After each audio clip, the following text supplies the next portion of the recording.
about on game 1. Almost. They slot 4 deaths. They had a bit of, you know, slippery room situation upstairs. But interesting on this boss is we do have those devoutes that jump over from the right side of your screen at home right now. We just see them come down. Usually a ranged handles those quite easily, whether it be a shadowpriest in these Mythic Plus dungeons as they come. It just doesn't go right, something goes wrong, then your whole plan is just ruined, and you have to figure out like a plan B or figure out another route, and all your cooldowns don't line up anymore as you want them to line up, and I think that's why they struggled. You already saw, for example, Quarter Stars with the Disc Priest, where you get on that back foot and you really need to do whatever you can to kind of top everybody else off. Are you crossing off all your notes? It does look like it. I just want to provide one more piece of information. We are swapping back to the Subtlety Rogue on no healer, so... Turn on me if you can. Good shits. Debuff now. Really go to... Dude, I'm blasting as well. Green. Only thing that matters, get the green. Mas has it. You have 10 seconds to get there, and me as well. Finish the warriors first and cast any interrupts you have on the void. Where the fuck you going, boys? Dude, I can't heal you, I'm sorry. It's really good. That's okay, those guys are over there, I love it. Debuffs off, just tested that. Don't forget your personal defensives. And Rapture in a second again. We're almost there, keep it up. Dude, I feel like I'm giving birth right now, and this guy's like egging me along, man. You're almost there, babe. Don't worry, keep it up. Creepy, actually. I take it back. The warriors, though. Warriors first. Semi-in, let's go. Semi-in, personals, healthstones. Deep interrupting. All the win here, guys. All the win, let's go. All the win. Get the Ankh done after this one, please. And they have the hands of a seal playing shooters. Like a Navy SEAL or like a SEAL.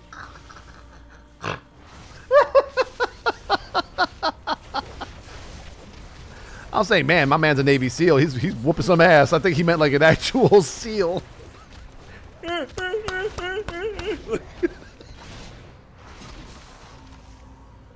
Oh my god. In favor of Skyline top, of course. Now, they do have a Warlock death there. They immediately use that battle res, and they are entering that execute stage now where they have that Arms Warrior and the Warlock for that. That will help a lot. But, you know, that kind of hurt top a bit. They were hoping to kind of catch up as much as they could. So extra death, 5 seconds on top of that, not going to be good. To be honest, it actually does look like the Warlocks. Mention, guys, of course, that was a replayed map. A bug did occur. It was a known issue throughout the first one. Admins did review it. They had a little look over it. They saw, of course, that it was a bug. They felt like it wasn't intended, like it wasn't intentionally procced by the team. I mean, the Podrid was running out of space, if you remember that one. But on the flip side, they have communicated to the teams now that this is a known issue. They've made sure that if anyone does have it going forward, like whether it's intentional or non-intentional, we will not be replaying for that one. So all the teams have had this communication. They'll have to play around that going forward. But it didn't cause Skyline D to bat an eye. They still had a strong performance in that second map. And now they're going to go forward 1-0 in the series. I also want to bring up... If you've got two people that are identical, except for the fact that one's a male and one's a female, I would choose the male. Simply because of the fact that it's going to cause less drama and bullshit in the guild, right? I wanted to fell bang him, bro. Yo. I'm aiming for the drain because of me. Looks like Sunsky's just about getting ready to go. They're going to interrupt that last Arcane Blast. Actually, no, they're not. They're going to let it cast, likely spell steal one more time, and here comes the big damage. Yeah, it's important to note that usually Blood Decay would enslave the cat instead of the Arcanist, but he's taking... Oh my god! The Arcane Mage... So, the Arcane Mage has single-handedly disintegrated the entire pack in the area, and I believe the buff carries... Yeah, look at that chunking on Shamalama Ding Dong.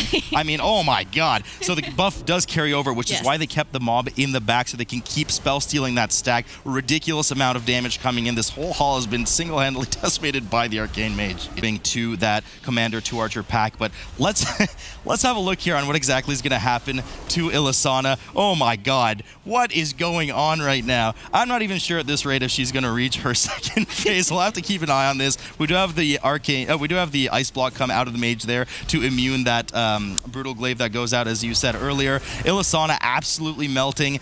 You know, the Warrior's pretty close to the Mage's damage, I would say right now. Very close, yes, very close. So do that big pull with all the Blade Lords there themselves. We'll have to keep an eye on how they perform there. They won't, I don't think they'll have just as much damage in terms of AoE burst as Sunsky did, so hopefully they perform cleanly as well. Smashpite now being pulled. We're likely going to, yep, there it goes, okay. So once again, Smashpite, oh my goodness. This is What is this?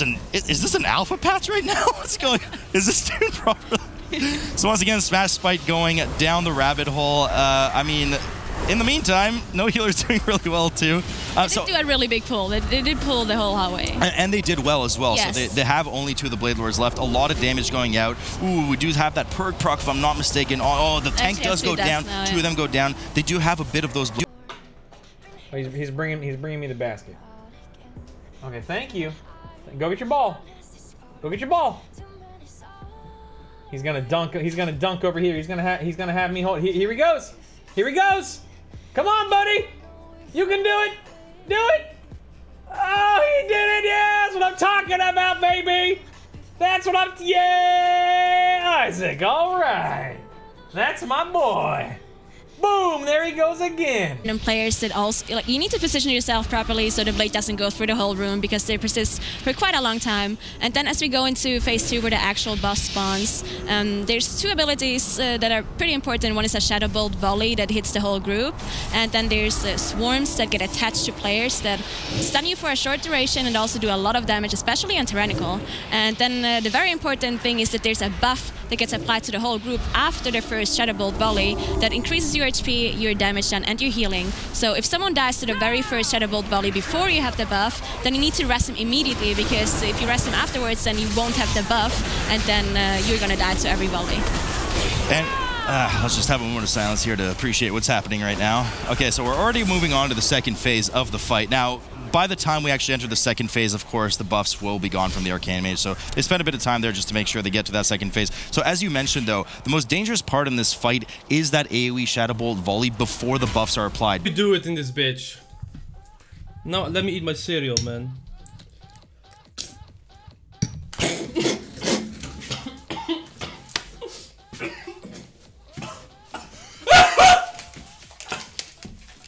Woo!